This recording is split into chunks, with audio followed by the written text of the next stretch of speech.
Hello नमस्कार दोस्तों, स्वागत है आपका अपने चैनल स्टडी मैटर्स पर। आज हम हमारी geography class 8th NCERT chapter 2 आज हम उसको पढ़ेंगे, जो है आपका भूमि, मृदा, जल, प्राकृतिक वनस्पति और वन्यजीव संसाधन। ठीक है ना। ये जो है ये हमारे प्राकृतिक संसाधन के अंदर आता है। जैसे हमारा सीटेट का सिलेबस है, उसके अंदर हमें संसाधन के बारे में एक टॉपिक दिया हुआ है, जिसमें नेचुरल संसाधन यानी प्राकृतिक संसाधन और मानव संसाधन के बारे में बताया गया है। तो उसमें जो प्राकृतिक संसाधन है उसके अंतर्गत भूमि, मृदा, जल, प्राकृतिक वनस्पति और वन्यजीव संसाधन आते हैं। इसलिए हमें ये टॉपिक पढ़ना जरूरी हो जाता है। चलिए भाई हमारे चैप्टर को शुरू करते हैं। इस चैप्टर के अंदर शुरू में थोड़ा सा एक स्टोरी लगा लीजिए, चाहे दो लोगों के जीवन के बारे में बताया गया है कि वो अलग अलग एरिया में रहते हैं, तो इसको पढ़ना भी थोड़ा सा बनता है, क्योंकि हम पढ़ेंगे तो हमें थोड़ा समझ में आएगा कि प्राकृतिक संसाधन जो है वो अलग अलग किस तरह से हमारी पूरी अर्थ पर कैसे हमें अलग अलग मिलते हैं। तो चलो शुरू करते हैं चैप्टर को। ये देखिए, तंजानिया अफ्रीका में जो तंजानिया है वो छोटा सा गांव है। वहां मांबा पानी लेने के लिए प्रातः शीघ्र उठती है और उसे बहुत दूर जाना पड़ता है और कुछ घंटों के बाद लौटती है, यानी कि काफी कुछ घंटे यानी 2-3-4 घंटे उसे लग जाते हैं सिर्फ पानी लाने में। इतनी दूर उसे जाना पड़ता है। इसके उपरांत वह घर के कार्य में अपनी माँ का हाथ बटाती है और फिर अपने भाइयों की बकरियों की देखभाल में मदद करती है। उसके परिवार के पास मतलब पूरी फैमिली, जिसमें उसके भाई, माँ बाप और वो खुद आ जाती है, एक छोटी सी झोपड़ी में रहते हैं और उसके चारों चट्टानी भूमि का एक भाग है, यानी कि वहां पर पहाड़ भी है, चट्टाने भी हैं। मांबा के पिता कठिन परिश्रम के बाद कुछ मक्का और सेम ही उगा पाते हैं, यानी कि कुछ मक्का और सेम ही उगा सकते हैं, फिर भी यह उनके परिवार के साल भर के खाने के लिए पर्याप्त नहीं है। यानी कि ये क्या कहना चाह रहे हैं कि पूरी फैमिली लगी रहती है, काम में लगी हुई है, फिर भी वो इतना नहीं मतलब इतना नहीं उगा पाते हैं फसल, या इतना कुछ नहीं वो इकट्ठा कर पाते जो उनके पास खाने के लिए पर्याप्त हो। यानी पूरा दिन काम करने के बावजूद भी वो लोग अच्छे से गुजर बसर नहीं कर पा रहे हैं। ठीक है, ये तो हो गई एक इंसान के बारे में, मांबा के बारे में। अब दूसरे इंसान के बारे में और बताया गया, उसको भी पढ़ लेते हैं। पीटर न्यूजीलैंड के भेड़ पालन प्रदेश के मध्यवर्ती भाग में रहता है। पीटर कहाँ रहता है? न्यूजीलैंड के, और भेड़ पालन प्रदेश के मध्यवर्ती भाग में, भाई ऐसा एरिया जहाँ पर भेड़ों का पालन किया जाता है। ठीक है ना। और उसका परिवार ऊन प्रक्रमण करने का कारखाना चलाता है। भाई ऊन, जैसे भेड़ों से ऊन हटाना या फिर उससे ऊन वगैरह बनाना, इस तरह के काम के लिए उनका परिवार जो है कारखाना चलाता है। अब यहाँ देखिए, प्रतिदिन पीटर स्कूल से लौटते हैं। यहाँ पीटर स्कूल जाता है, मांबा स्कूल नहीं जाती थी। वह अपने चाचा को अपनी भेड़ों की देखभाल करते हुए देखता है। वो हेल्प नहीं करता, वो सिर्फ उनको देखता है कि भाई हाँ, मेरे चाचा जो है वो भेड़ों की देखभाल करते हैं, भेड़ पालन कर रहे हैं। उनके भेड़ों का कुछ बाड़ा जो है, जहां पर वो भेड़ों को रखते हैं, वो बाड़ा कुछ दूरी पर पहाड़ी से लगे हुए एक विस्तृत घास के मैदान पर स्थित है। ठीक है, यानी कि बहुत बड़े घास के मैदान है, वहां उनकी भेड़ों का बाड़ा है, ताकि भेड़ें आसानी से वहां उनकी चराई वगैरह हो जाए। जो भेड़ों को चरने के लिए घास चाहिए, वो घास के मैदानों से उन्हें मिल जाती है।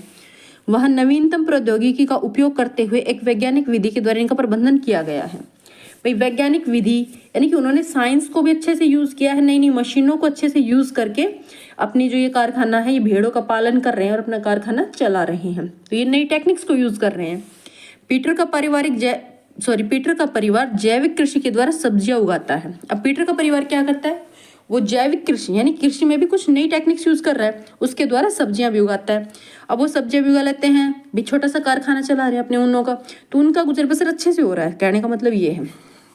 अब आपने इन दोनों के बारे में पढ़ा, मांबा और पीटर के बारे में, तो आपको क्या पता चला कि मांबा अफ्रीका में रहती है और पीटर न्यूजीलैंड में रहता है। उनमें कितना डिफरेंस है उसकी फैमिली में। उनके पास छोटी सी झोपड़ी, इनके पास तो भेड़ों के लिए बहुत बड़ा बाड़ा है ना। तो ये सब चीजें, इनके पास इतना फर्क, इनके पास घास के मैदान है तभी तो भेड़ पाल पा रहे हैं। ऐसा हो अगर मरुस्थल में रहते हो कहीं, है जहाँ कोई मरुस्थल है वहां रहते हो, तो वहां भेड़ पाल लें, वहां खुद नहीं पाला जाता। भाई भेड़ों को कहाँ से पालेंगे? ना पानी है, ना खाना है। तो उसी तरह से ये जो दो स्टोरी है, ये सिर्फ इसलिए बताई गई हैं कि आप ये समझ पाए कि जो आपके प्राकृतिक संसाधन है, जो आपकी भूमि है, मृदा है, जल, प्राकृतिक वनस्पति और ये सब चीजें क्या है, हमारी पूरी अर्थ पर अलग अलग हैं। कहीं किसी तरह की मृदा, किसी तरह की भूमि, किसी तरह की प्राकृतिक वनस्पति है, कहीं जल की मात्रा सीमित है, कहीं अधिक मात्रा में जल है, कहीं घास के मैदान भी मिल रहे हैं और कहीं सूखा मरुस्थल है, कहीं चट्टानी एरिया है। तो ये सब चीजें बताने के लिए जो प्राकृतिक जो ये संसाधन है ये हर जगह एक जैसे मौजूद नहीं है, हर जगह अलग अलग है। हमारी जो अर्थ है, अर्थ पर ये प्राकृतिक संसाधन एक जैसे नहीं है। सिर्फ ये बताने के लिए इन दो स्टोरीज को बताया गया कि हर जगह अलग अलग कंडीशंस है। प्राकृतिक संसाधन में आपका जलवायु भी आ जाएगा भाई, जो आपका मौसम है, प्राकृतिक वनस्पति है, जल वगैरह सब कुछ, ठीक है ना।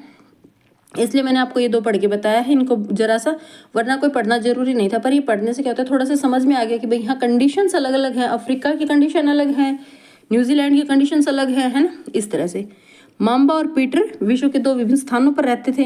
हाँ जी, रहते हैं। उनके जीवन व्यतीत करने में बहुत अंतर है और विभिन्नता। भूमि की गुणवत्ता, भाई वहाँ की भूमि कितनी गुणवत्ता है उसके अंदर, उसकी मृदा कैसी है, जल कैसा है, वहाँ की प्राकृतिक वनस्पतियाँ कैसी हैं, प्राणी और औद्योगिकी। भाई औद्योगिकी भी तो, प्रौद्योगिकी जो है ये मानव निर्मित संसाधन है। प्रौद्योगिकी क्या है आपकी मानव निर्मित संसाधन है और वो प्राकृतिक संसाधन है। तो मतलब हर चीज़ क्या है अलग अलग है। अब आप प्रौद्योगिकी को भी वहीं यूज कर सकते हैं जहाँ आपको प्राकृतिक संसाधन अच्छे मिलेंगे, ठीक है ना। अगर आपको घास के मैदान ही नहीं मिलते तो आप भेड़ नहीं पाल सकते। भेड़ पाली है तो भेड़ों की जो ऊन है, जो उनकी स्किन पर जो ऊन बनती है उसको बनाने के लिए, साफ करने के लिए, या उसमें जो भी जैसे भी ऊन का प्रोडक्शन करते हैं तो उसके अंदर फिर उन्होंने प्रौद्योगिकी को यूज़ किया है।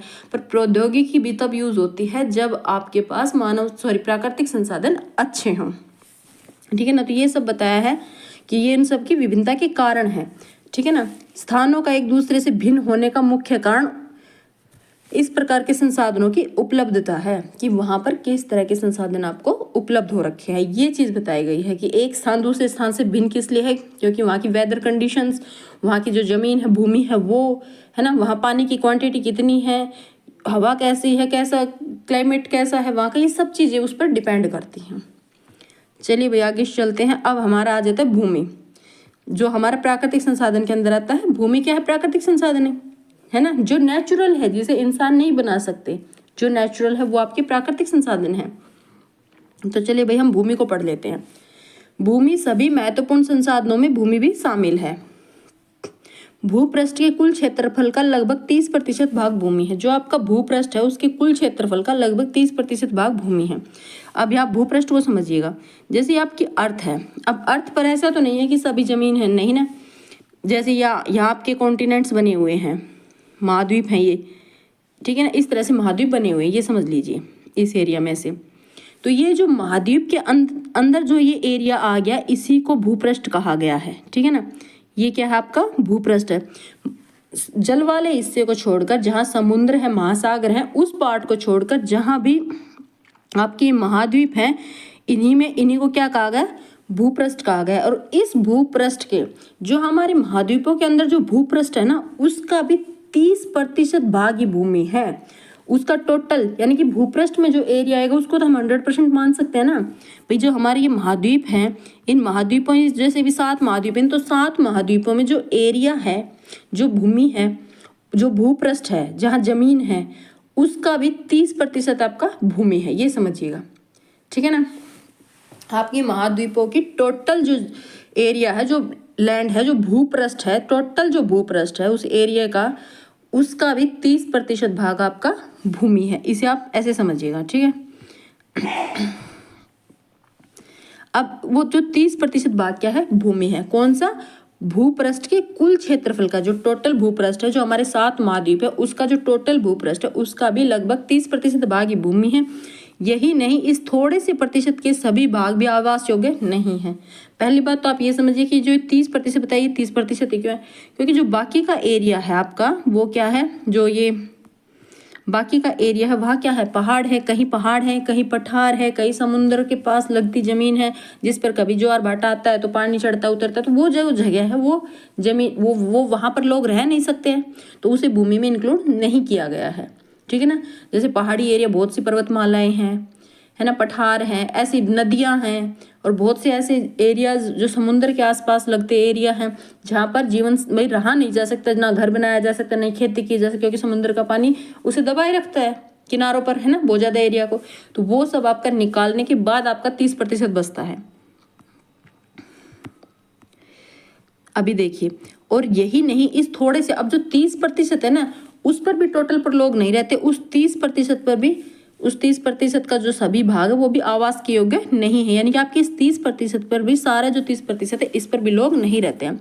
मुख्य भूमि और जलवायु के भिन्न भिन्न लक्षणों के कारण, भाई भूमि मुख्यतः यानी कि मेनली क्या, भूमि और जलवायु, भाई भूमि की जो कंडीशन भूमि जैसी है, भूमि के अकॉर्डिंग और जलवायु की भिन्न भिन्न लक्षणों के कारण विश्व के विभिन्न भागों में जनसंख्या का वितरण भी असमान पाया जाता है। अब जनसंख्या भी ऐसा नहीं है कि जो 30% भूमि हमने बता दी उस 30% भूमि पर इक्वली लोग बसे हुए हैं, नहीं, उस 30% भूमि पर भी कहीं लोग ज्यादा हैं, कहीं जनसंख्या ज्यादा है आपकी, कहीं जनसंख्या कम है।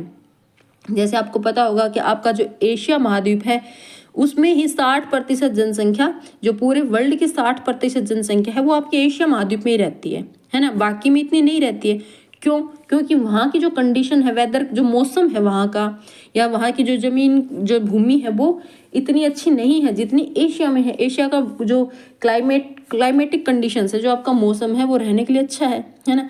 बाकी जो आपका रूस है, ये यूरोप है, यहाँ ऊपर के एरियाज में बर्फ जमी रहती है। बहुत से ऐसे एरिया हैं वहाँ पर लोग बहुत ही विरल मतलब बहुत कम जनसंख्या मिलेगी आपको। भूमि में आ जाएगा, जैसे वहाँ की कहीं की सतह उबड़ खाबड़ है। अब आप यहाँ देखिएगा, समझिए पहले, जैसे उबड़ खाबड़ स्थलाकृति, पर्वतों की तीव्र ढाल, जलाक्रांत संभावित निमन क्षेत्र, ठीक है ना, मरुस्थल क्षेत्र। अब ऐसी जगह क्या होगा, सामान्यतः मरुस्थल क्षेत्र व सघन वन क्षेत्र सामान्य विरल अथवा निर्जन है। पहले इन पॉइंट्स को आप समझिए। अब ये देखिए उबड़ खाबड़, अब कोई भी है उबड़ खाबड़ एरिया में थोड़ी रहना पसंद करेगा। उबड़ खाबड़ एरिया में नहीं रहते ना लोग, सभी को भाई प्लेन जगह पसंद है। उबड़ खाबड़ एरिया में या पर्वतों की तीव्र ढाल, अब पहाड़ है, अब इस पहाड़ की ढलान पर तो कोई मकान बना के नहीं रह सकता। हो सकता है इसके टॉप पर कोई रह ले, हो सकता है इसके जो नीचे के एरियाज हैं वहाँ कोई लोग घर बनाकर रह सकते हैं, पर इसकी जो ढलान है यहाँ पर तो लोग नहीं रह सकते। क्यों? क्योंकि अगर आपने यहाँ घर भी बना दिया तो वो रुक पाएगा नहीं ना, वो ढह जाएगा, और ना ही आप भी अपने दिन के जो काम है या कुछ भी है अच्छे से नहीं कर पाएंगे। तो पर्वतों की जो तीव्र ढाल है वहाँ पर भी हम अच्छे से नहीं रह सकते हैं। अच्छा जी, उबड़ खाबड़ हो गया। तीव्र जलाक्रांत संभावित क्षेत्र, ऐसे एरिया जहां पर हमेशा बाढ़ आती रहती हो या पानी भरा रहता हो। जल आक्रांत संभावित क्षेत्र, नदियों के पास भी ऐसे एरिया जहां पर हमेशा बाढ़ आने की संभावना होती है, तो वहां भी लोग नहीं रह सकते, ना फसल उगा सकते। फसल तो फिर भी ऐसा सोच लो भी 6 महीने के अंतराल में, जैसे अभी बाढ़, सबको वही पता चल जाता है कि बारिश आएगी, उस मौसम में बाढ़ आएगी, तो फसल तो फिर भी उगा सकते हैं थोड़ी बहुत, पर वहां पर घर बनाकर नहीं रह सकते हैं, ना कोई उद्योग धंधे लगा सकते हैं, क्योंकि पता नहीं कब बाढ़ आ जाए और पानी भर जाए और सब कुछ खत्म। तो बाढ़ संभावित क्षेत्र हो गए वो, जैसे कि जलाक्रांत और मरुस्थल में भी नहीं रह सकते भाई, ना वहाँ खाने को मिलेगा ना पानी मिलेगा, है ना। गर्मियों में तो दिन के टाइम तो टेम्परेचर इतना हाई, रात के टाइम टेम्परेचर 0 से भी नीचे चला जाता है मरुस्थलों में। और सघन, ये क्या बोला है इन्होंने, सघन वन क्षेत्र, और ऐसे सघन वन क्षेत्र यानी जो बहुत भारी मात्रा में पेड़ पौधे हैं वहां भी नहीं रह सकते भाई, है ना। तो ऐसे, तो ये एरियाज क्या है आपके विरल मतलब यहाँ क्या तो बहुत कम जनसंख्या है, या निर्जीव मतलब बिल्कुल ही नहीं है। जैसे आपका महाद्वीप भी ऐसे हैं जहाँ हमेशा बर्फ जमी रहती है। महाद्वीपों के एरिया जो आपके पोल्स हैं, साउथ पोल, नॉर्थ पोल जो आपके हैं, वहाँ पर भी क्या है, निर्जन है वो बिल्कुल। वहाँ पर भी बहुत कम, या तो बहुत कम जनसंख्या या बिल्कुल ही नहीं है। ये तो हो गए जहाँ जनसंख्या आपको कम मिलेगी। और ये क्या है आपकी भूमि, ऐसी भूमि है, उबड़ खाबड़ है, पर्वतों की ढाल है, या जल जहाँ पर पानी ज़्यादा से ज़्यादा मतलब कि जलों से, पानी से ढकी हुई या पानी से बाढ़ आने की संभावना जहाँ ज़्यादा है, ऐसे एरियाज में लोग कम रहेंगे, तो वो क्या होगी आपको विरल और निर्जन मिलेगी। इसके अपोजिट अब हो जाता है उर्वर मैदान यानी कि जनसंख्या आपको कहाँ ज़्यादा मिलेगी। यहाँ तो आपको जनसंख्या मिलेगी कम, और जनसंख्या ज़्यादा कहाँ मिलेगी, उर्वर मैदान, नदी घाटियों में कृषि के लिए उपयुक्त भूमि उपलब्ध है। अब उर्वर मैदान, जहाँ उपजाऊ मैदान हो, जहाँ खेती बाड़ी संभव हो। एक तो आप निर्जन क्षेत्र में चाहे आप कितनी ही जमीन को बोल लीजिए, वहां पर फसल उगा लीजिए, आपको कुछ अनाज नहीं मिलेगा। चाहे आप वहाँ 10 मतलब कि जो आपके जो 10 हेक्टेयर एरिया को में फसल उगा लीजिए, पर होगी नहीं वहाँ फसल, क्योंकि वहाँ की जो कंडीशंस है, ना तो वहाँ की जमीन इतनी उपजाऊ है, ना वहाँ का मौसम या मौसम की कंडीशंस ऐसी हैं कि वहाँ आपकी फसल अच्छे से हो सके। पर उर्वरा मैदानों में, जो उर्वर मैदान है, जहाँ उपजाऊ भूमि है, वहाँ क्या होगा, आप छोटे से प्लॉट में भी अगर फसल उगाते हैं तो आपकी फैमिली के लिए काफ़ी अच्छा प्रोडक्शन हो जाता है, वह आपको अच्छी फसल मिल जाती है ना। तो यही बातें बताएगी कि उर्वर मैदानों में जहाँ की जमीन उपजाऊ है वहाँ लोग कृषि खेती करेंगे, है ना। कृषि करेंगे तो कृषि के लिए क्या है, उपजाऊ जमीन चाहिए। और जहाँ जमीन उपजाऊ वहाँ कृषि करेंगे तो उद्योग धंधे भी वहीं लगाए जाएंगे, क्योंकि उद्योग धंधों के लिए कच्चा माल भी वहीं मिल जाएगा। अब उद्योग लगेंगे, कृषि होगी तो जनसंख्या भी ज़्यादा वहीं आकर बसेगी। जैसे आपकी नदी घाटियाँ हैं, ये सब जगह, इसलिए ये स्थान विश्व में सबसे अधिक बसे हुए स्थान हैं, जहाँ पर क्या है, उर्वरा जमीन जो है, जहाँ की भूमि जो है उपजाऊ है। आपको भूमि के बारे में समझ आएगा। चलिए भूमि के उपयोग पढ़ लेते हैं।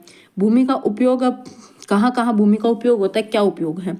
भूमि का उपयोग विभिन्न कार्यों के लिए किया जाता है। जैसे भाई पता है आप लोग अपना थोड़ा सा जैसे ही पढ़ते हैं भूमि का उपयोग, तो आप अपने दिमाग में ही सोच के देखिए भूमि का यूज हम कहाँ कहाँ करते हैं।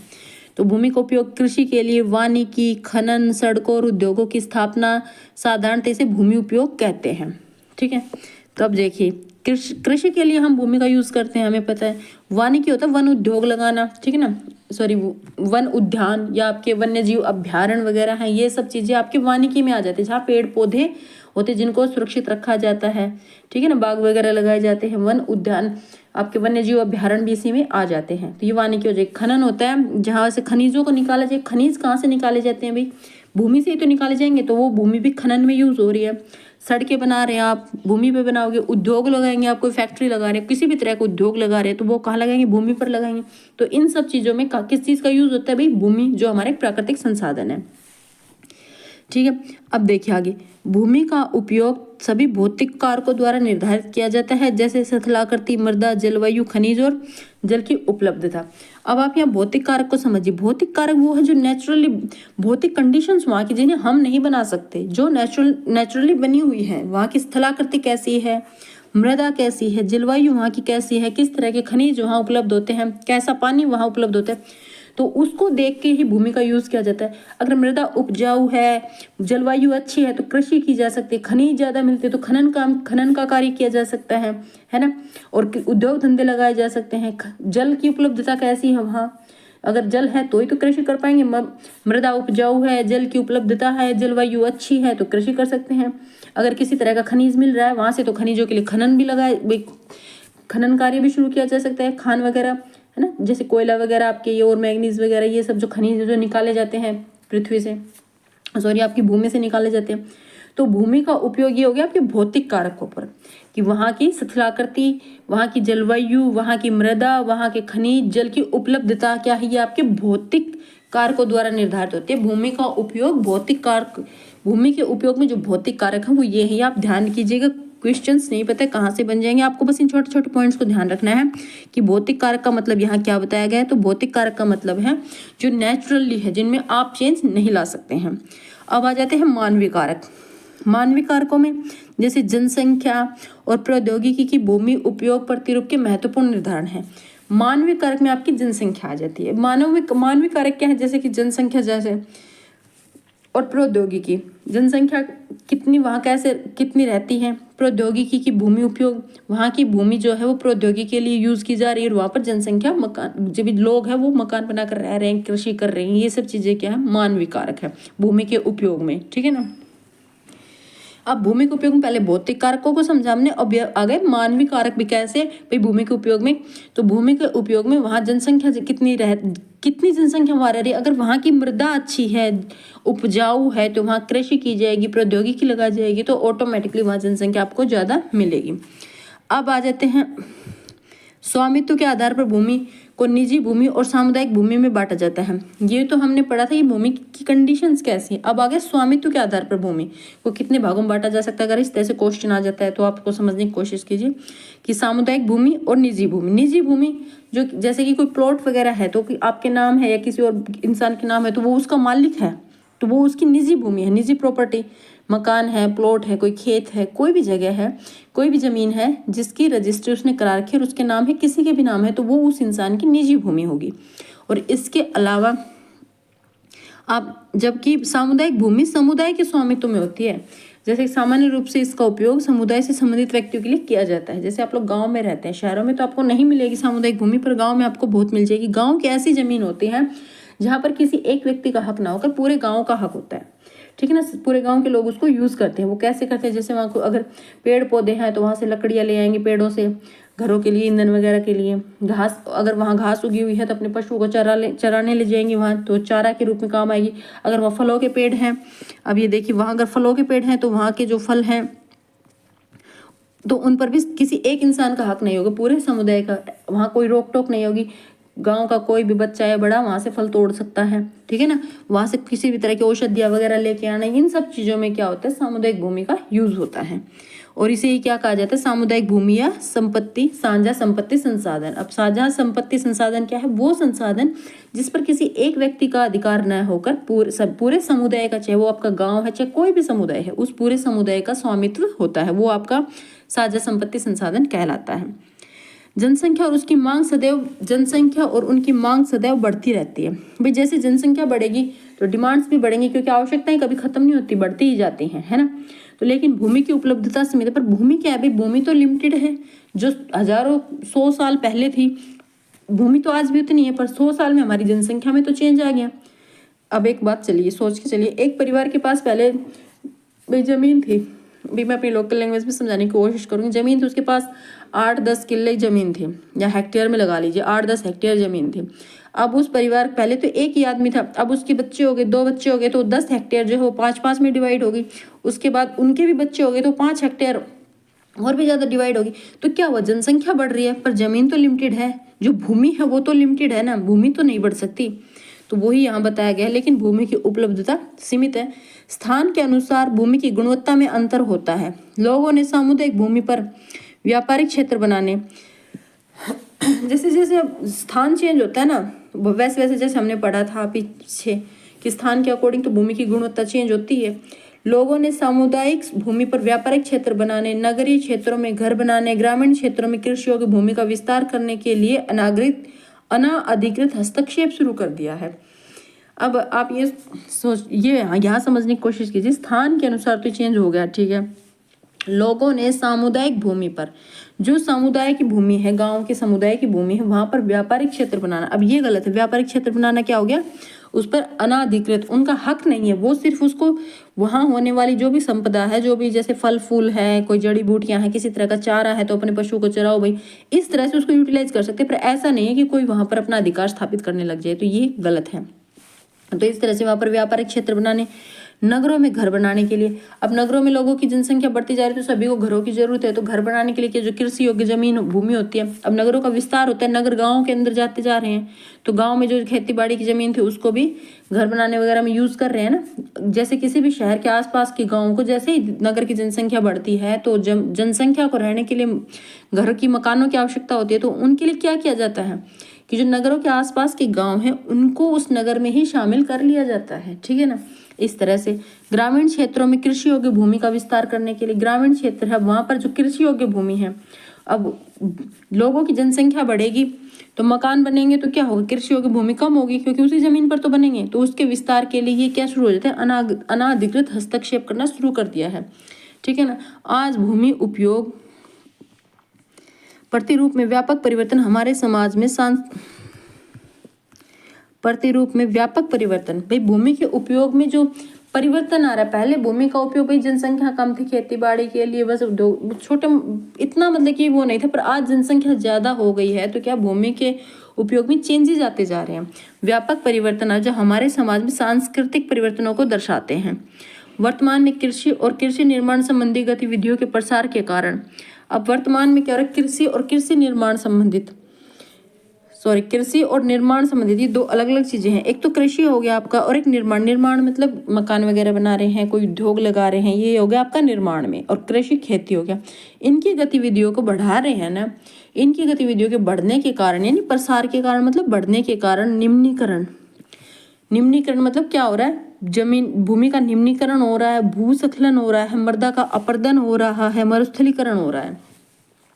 भूस्खलन, अब ज्यादा से ज्यादा भाई मकान बनाए जाएंगे, उद्योग धंधे लगा रहे हैं, कृषि करने के लिए खेतों से खेत बनाए जा रहे हैं, तो उनके लिए क्या किया जा रहा है, पेड़ों को काटा जा रहा है। और पेड़ों को काटने से क्या होता है, मृदा अपरदन होता है ना, जमीन की जो ऊपरी परत है वो कमजोर होती चली जाती है, क्योंकि उसमें पकड़ नहीं रहती है पेड़ पौधों की, वो खत्म हो रही है, तो वो मृदा अपरदन हो रहा है आपका, भूस्खलन हो रहा है। ठीक है ना, निम्नीकरण हो रहा है। इस तरह से हमारी जो भूमि है, जो हमारी भूमि, जो प्राकृतिक संसाधन, इसका निम्नीकरण हो रहा है। ठीक है ना, ये जो है हमारे पर्यावरण के लिए प्रमुख खतरा है। अब हमने यहाँ तक तो पढ़ा हमारी भूमि क्या है उस चीज़ के बारे में।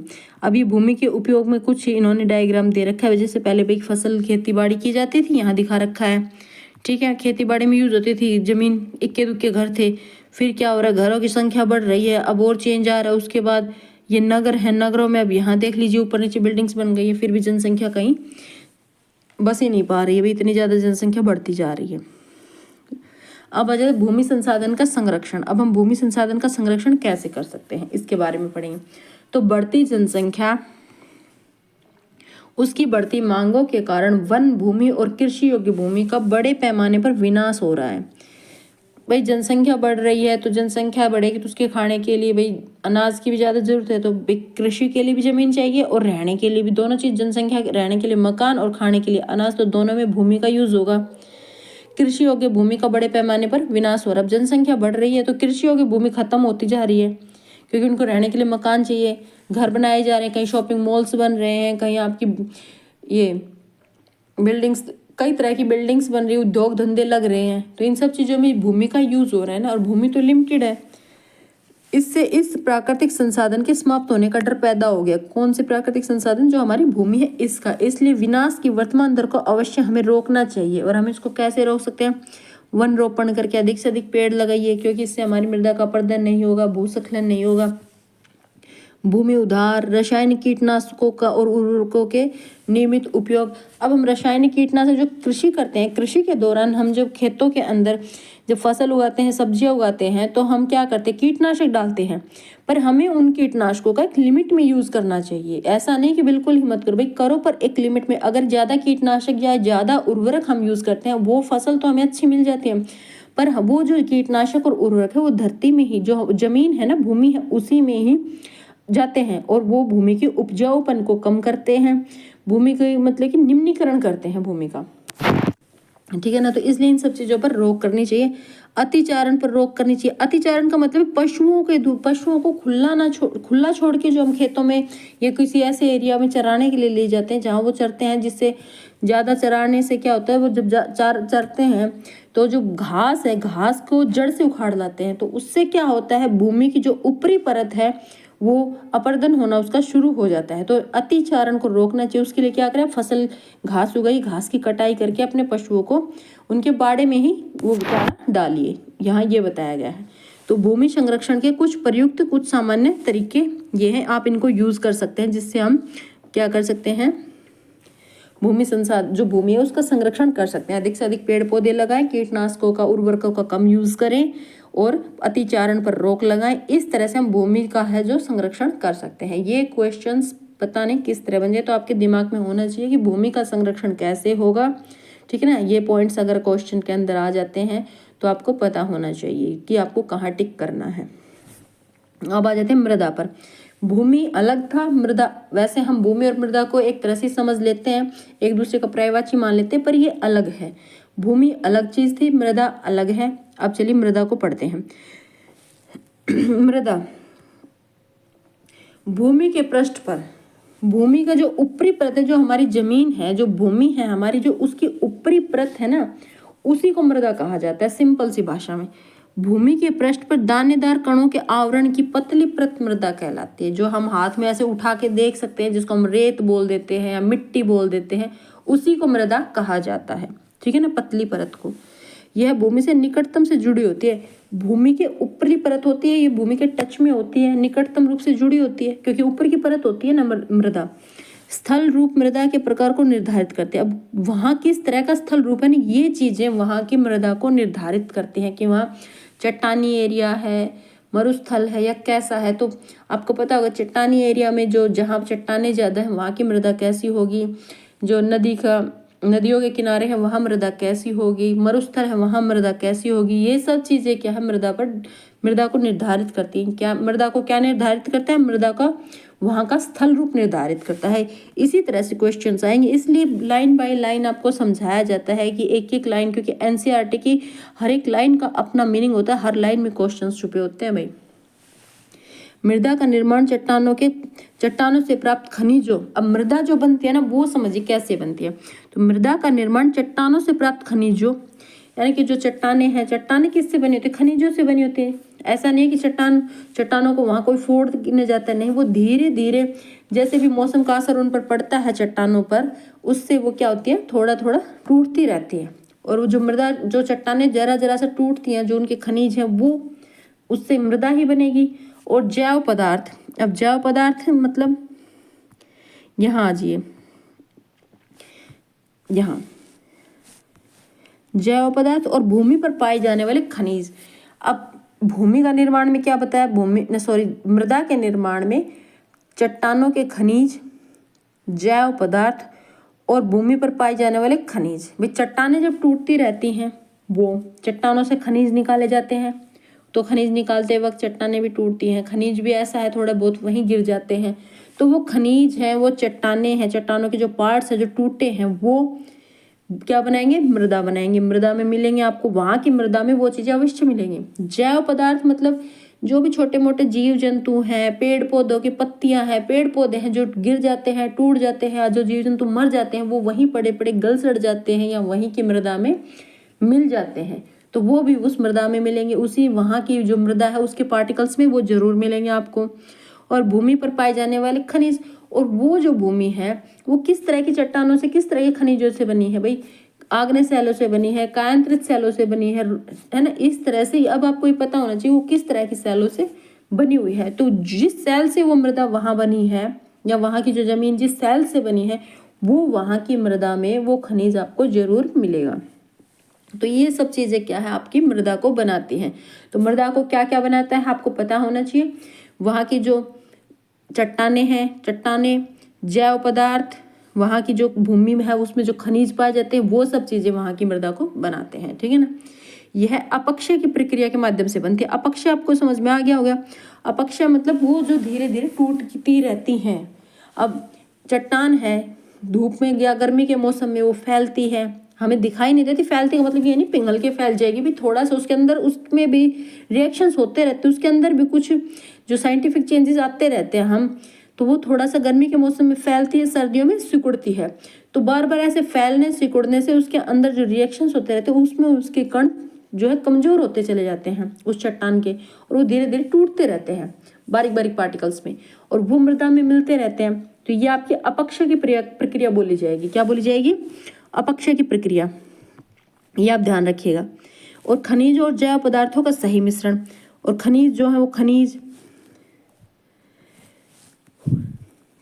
और जैव पदार्थ जैसे मैंने आपको बताया, जो जीव जंतु हैं, चाहे वो कीड़े मकोड़े हैं आपके, चाहे वो कोई बड़ा जीव है, चाहे पेड़ पौधे हैं, पेड़ पौधों की पत्तियां हैं, किसी भी तरह के जैव पदार्थ है, वो वहीं पर जब मर जाते हैं, पत्तियां टूट के गिर जाती, पेड़ पौधे गिर जाते हैं, तो वो धीरे धीरे गल सड़ कर वहीं उस मृदा में ही मिल जाते हैं।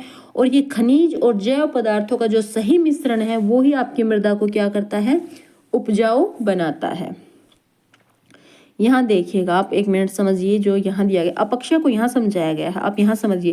क्वेश्चन आ सकता है कि अपक्षय क्या होता है, ठीक है ना, ऐसे ही नहीं है। तो अपक्षय तापमान परिवर्तन, तापमान में चेंज होता है। तुषार क्रिया जैसे कि अभी आपको बताया था कि सर्दियों के मौसम में सिकुड़ना और गर्मियों के मौसम में चट्टानों का फैलना, ये होती है तुषार प्रक्रिया। पौधे, प्राणियों और मनुष्य के क्रियाकलापों के द्वारा, पौधे हो गए, जैसे ये जैव पदार्थ में आ जाएगा, पौधे, प्राणी और मनुष्य के क्रियाकलापों के द्वारा अनावृत सैलों का टूटना ही क्या कहलाएगा? क्षय होना ही अपक्षय कहलाता है। भाई मनुष्य के क्रियाकलाप क्या है? अगर हम वहां कुछ किसी तरह की खनन कार्य कर रहे हैं, किसी तरह खुदाई कर रहे हैं, कोई चट्टान टूट रही है, तो उस ऐसा तो नहीं है कि हम चट्टान का एक एक जो पार्टिकल वो उठा लाएंगे, नहीं ना, हमें जो चाहिए हम वो चीज लेके आते। बाकी जो चट्टान टूटी है उसका जो अपक्षय हुआ है, क्षय हुआ है, वो क्या होगा? वहीं की मृदा में मिल जाएगा, तो ये अपक्षय में आ जाएगा आपका, ठीक है ना। तापमान का परिवर्तन, तुषार क्रियाएं, तापमान का परिवर्तन, जैसे बारिश हो रही है तो किसी चट्टान पर बहुत तेज बारिश गिर रही है, तो धीरे धीरे उसके ऊपर वाली जो परत है उसका क्या होगा? धीरे धीरे अपरदित होगी ना, वहां से हटेगी वो। तो ये सब चीजें आपके अपक्षय में आ जाएंगी। और एक चीज और, जो आपकी मृदा है केवल 1 सेंटीमीटर मृदा को बनने में सैकड़ों वर्ष लग जाते हैं, इस बात को ध्यान रखिएगा। 1 सेंटीमीटर मृदा कितनी होती है ये सोच लीजिएगा, उसको बनने में सैकड़ों वर्ष लगते हैं। क्वेश्चन नहीं पता है, एग्जामिनर क्वेश्चन को किस तरह चेंज करते, तो आपको सब पॉइंट्स पता होना चाहिए। अब ये यहाँ दिखाया गया है। अब जो ये जनक चट्टानों का मतलब, इसमें एक छोटा सा डायग्राम दिया गया है, आप ये देख लीजिए कि हामुस और वनस्पति के साथ ऊपरी मृदा, ये आपकी ऊपरी मृदा होती है, ठीक है ना। बालुगाद क्ले के साथ उपमृदा, ये अपक्षय चट्टानी पदार्थ, और ये जनक शैलें एक डायग्राम में दिखाया गया। तो मृदा आपका जो ऊपर का टॉप मोस्ट लेयर होती है ना, यही आपकी मृदा होती है। अब हम मृदा के बारे में और पढ़ते हैं भाई आगे। मृदा के निर्माण के कारक, उसको हम बाद में देखेंगे उस डायग्राम को, पहले मृदा के निर्माण के कारक। अब मृदा के निर्माण में कौन कौन से कारक होते हैं ये देखिए। मृदा के निर्माण में मुख्य जनक शैल का स्वरूप। जनक शैल का मतलब है कि वो मृदा जहाँ उसकी मतलब कि मेन जो उस जगह की शेल्स कैसी हैं, जैसे वो आग्नेय शैल है, कायांतरित शैल है, वो मृदा में जरूर मिलेंगे आपको, क्योंकि वो जनक शैल है वहाँ की, ठीक है ना।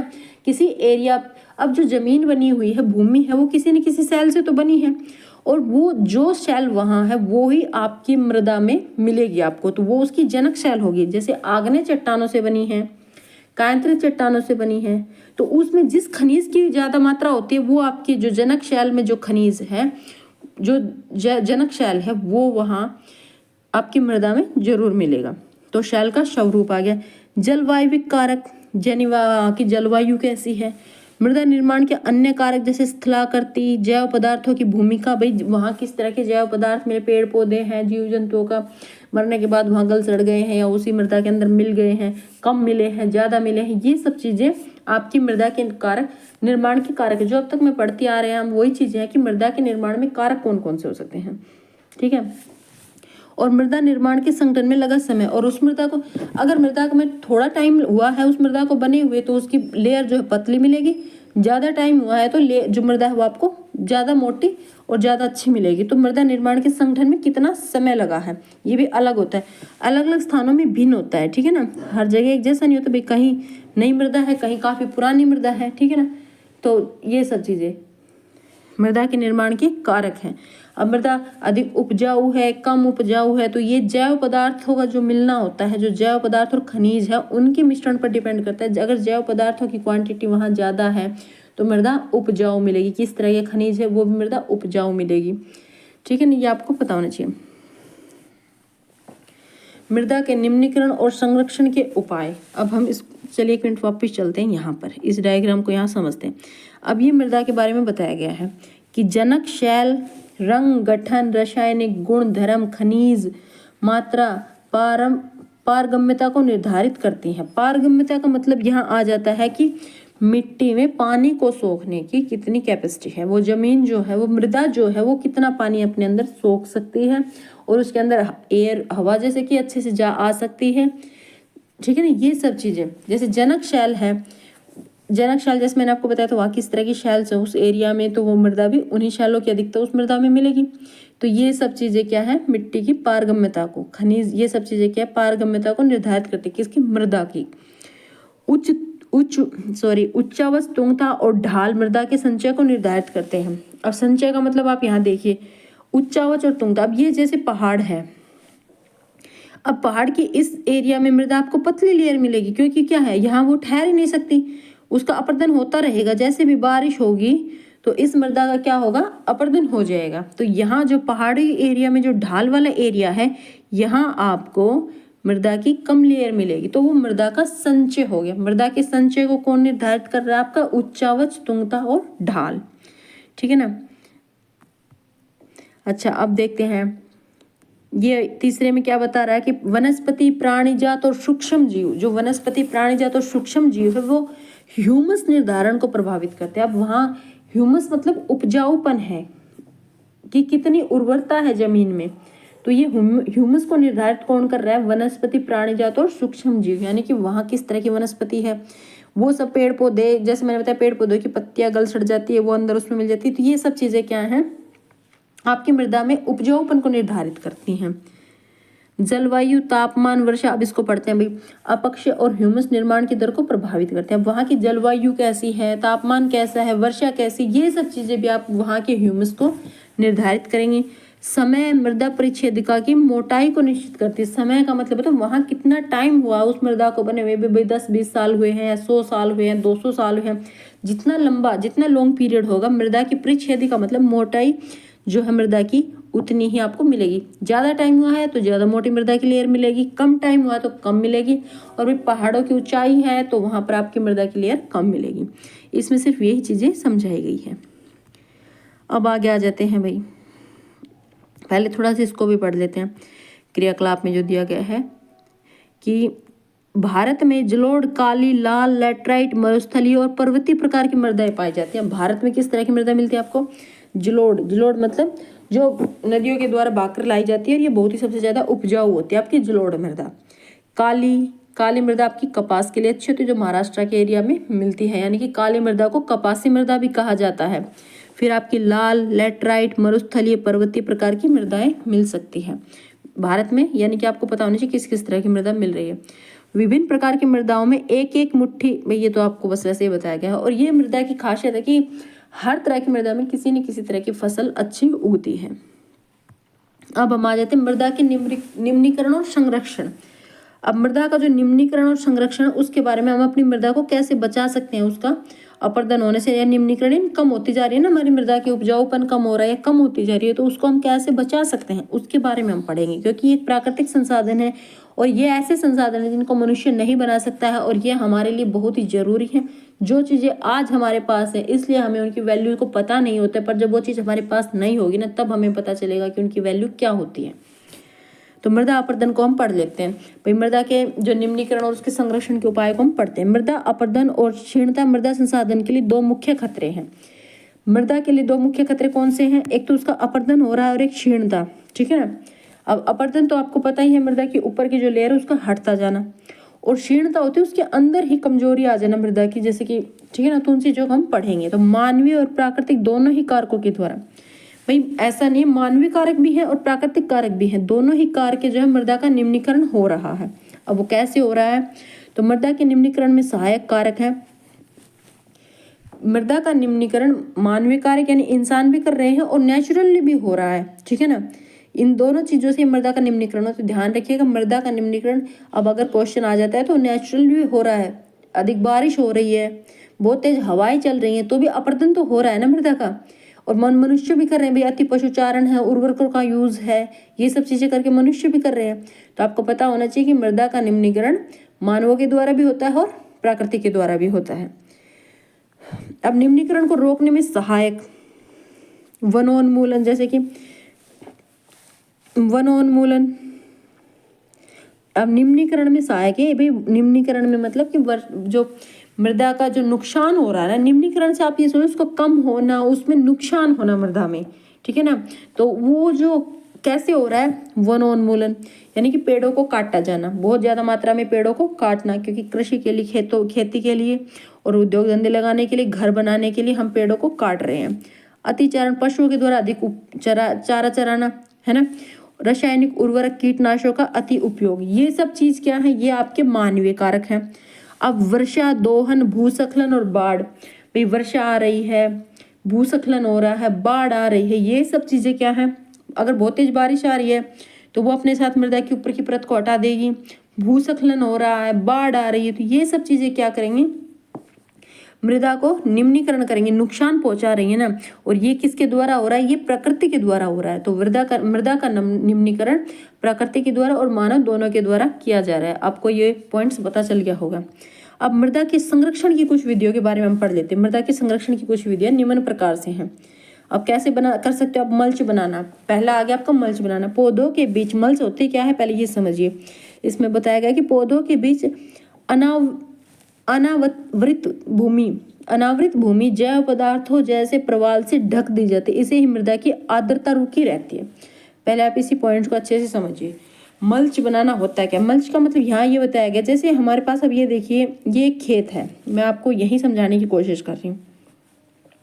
तो आपने जैसे ही फसल उगाई है तो आप उस जैसे इस लेयर में हमने फसल उगाई है, फिर हमने इस लाइन में फसल उगाई है, ठीक है ना, यहाँ हमने टमाटर मिर्च वगैरह कोई भी पेड़ पौधे लगा दिए हैं।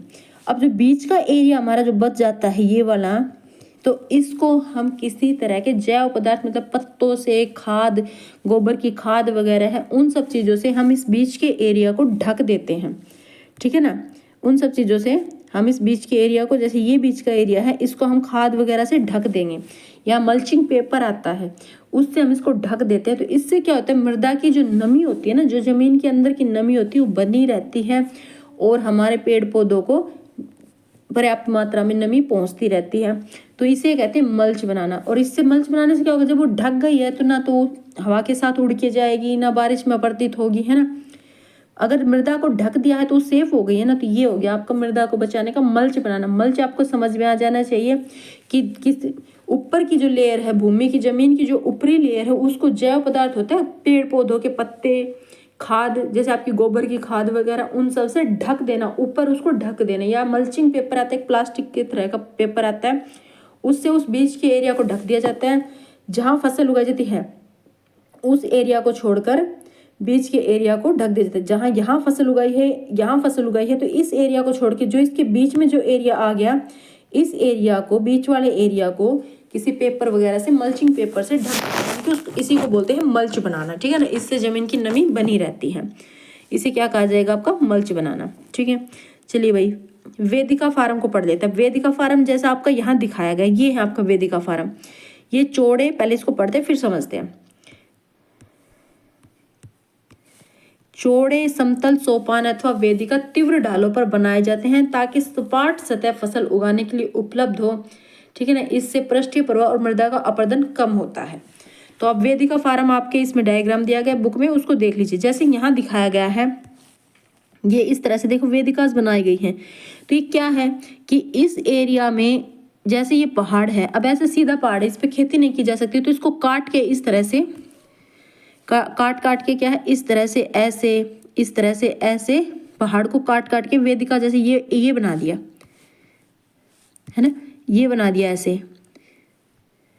तो ये जो आपको ये जो एरिया मिल गया ना, ये वाला एरिया मिल गया, इस एरिया में आप फसल उगा सकते हैं। प्लेन एरिया भी मिल गया आपको, सपाट एरिया मिल गया, फसल उगा सकते हैं। और एक पानी, अगर बारिश होती है, यहाँ बारिश होती है, तो पानी सीधा ढाल से बह के ना जाके धीरे थोड़ा सा यहाँ फैलेगा, फिर नीचे आएगा, फिर फैलेगा, नीचे आएगा। तो इससे क्या होगा, ढाल भी कम हो गई, पानी की स्पीड भी कम हो गई, तो मृदा अपरदित भी नहीं होगी, और पहाड़ों वाले एरिया में खेती भी पॉसिबल हो गई ना, खेती भी पॉसिबल हो गई आपकी।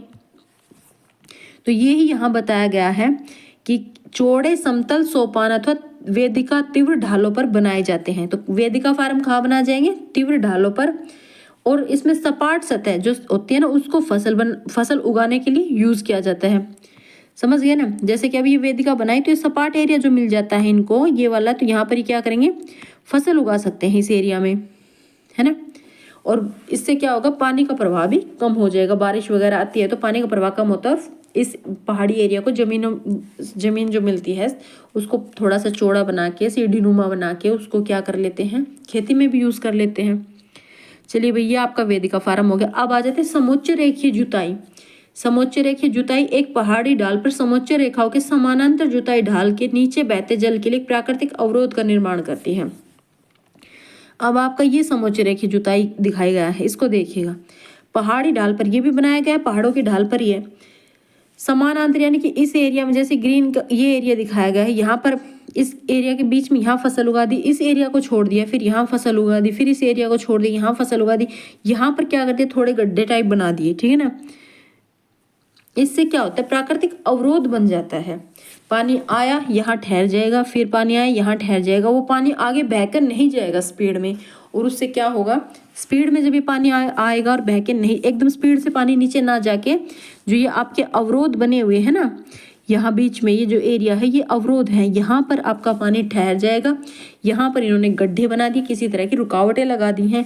और जो आपका बीच का एरिया है, जो मैंने ये बताया है, ये पीले कलर में जो दिखा रखा है इन्होंने, ये पीले कलर में जो एरिया शो कर रहे हैं, यहाँ पर फसल उगाई गई है। और ये जो बीच में ब्लू या ग्रीन कलर में है, यहाँ पर आपका अवरोध बना दिया गया है। तो पानी इससे ठहर जाएगा, तो कटाव कम होगा जमीन का, ठीक है ना, और खेती भी की जा सकती है। तो इसको बोला गया समोच्च रेखीय जुताई। अब आ जाता है रक्षक मेल खाएं। थर्ड आपका आ जाता है रक्षक मेल खाएं, ठीक है ना। अभी रक्षक मेल खाएं में क्या दे रखा है ये देख लीजिए, सॉरी मेखलाएं, रक्षक मेखलाएं। इसमें क्या क्या मेखला बना रखी है पेड़ों की, जैसे कि खेत के किनारों पर या मेड़ होती है ना जो खेत की, वहां पर पेड़ उगा दिए जाते हैं, बहुत ज्यादा मात्रा में पेड़ उगा दिए हैं, ताकि अगर हवा तेज आती है तो वो खेत से जो मिट्टी को उठाती है वो इन पेड़ों से टकराकर वहीं उस मिट्टी को नीचे डाल दे, या वो मिट्टी आगे ना जाने पाए। तो ये होती है रक्षक मेखलाएं, ठीक है ना। इसमें क्या कि तटीय प्रदेशों, देखिए समझिए यहाँ दिया गया है, तटीय प्रदेशों और शुष्क प्रदेशों में पवन गति को रोकने के लिए वृक्ष कतार में लगाए जाते, ताकि मृदा के आवरण को बचाया जा सके। जो हवा, जो बहुत तेज गति से हवाएं आती हैं तो वो अपने साथ भाई जब मिट्टी भी उठाएंगी तो मृदा की जो ऊपरी लेयर को उठा के ले जाती हैं, तो ले जाते वक्त तो इन पेड़ों से ही टकरा कर यहीं उसको छोड़ दें, आगे ना ले जाने पाए। ये भी आप इससे भी आप मृदा संरक्षण कर सकते हो। तो ये मृदा संरक्षण के तरीके हैं, इनको ध्यान से समझिए कि मल्च बनाना, वेदिका फार्म बनाना, समोच्च रेखे जुताई करना, रक्षक मेखलाएं बनाना, ठीक है ना। अब आ जाता है समोच्च रेखे रोधिकाएं। वो समोच्च रेखे जुताई थी, ये समोच्च रेखे रोधिकाएं हैं।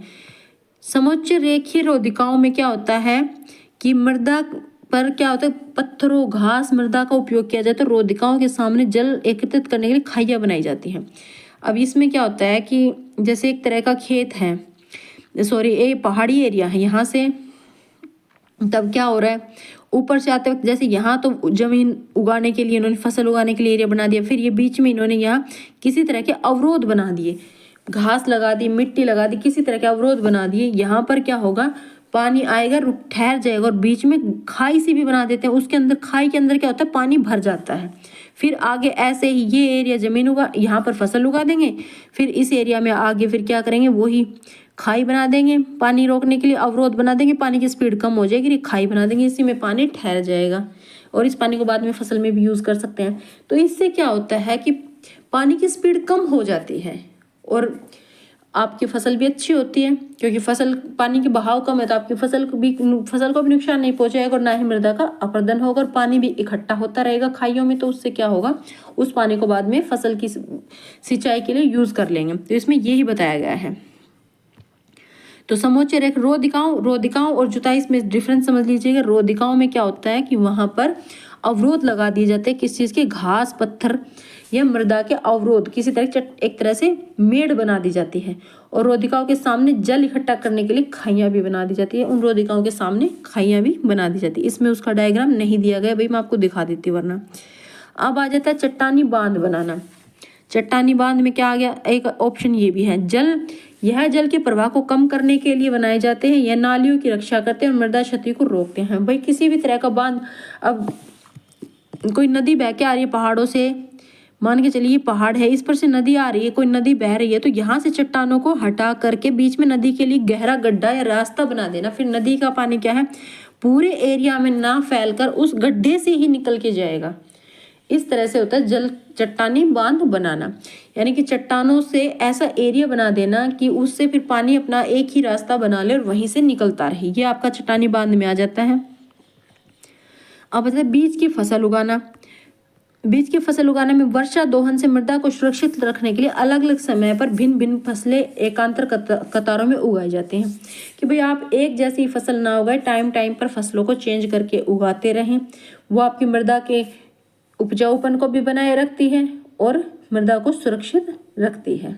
वर्षा दोहन से भी मृदा को बचाकर रखती है। कुछ ऐसी फसलें उगाएं जिनकी जड़ें मजबूत हों, कुछ ऐसी फसलें होती है तो दोनों तरह की मिक्स फसलें आप उगा सकते हैं। फसलों को एकांतर कतारों में उगाया जाता है।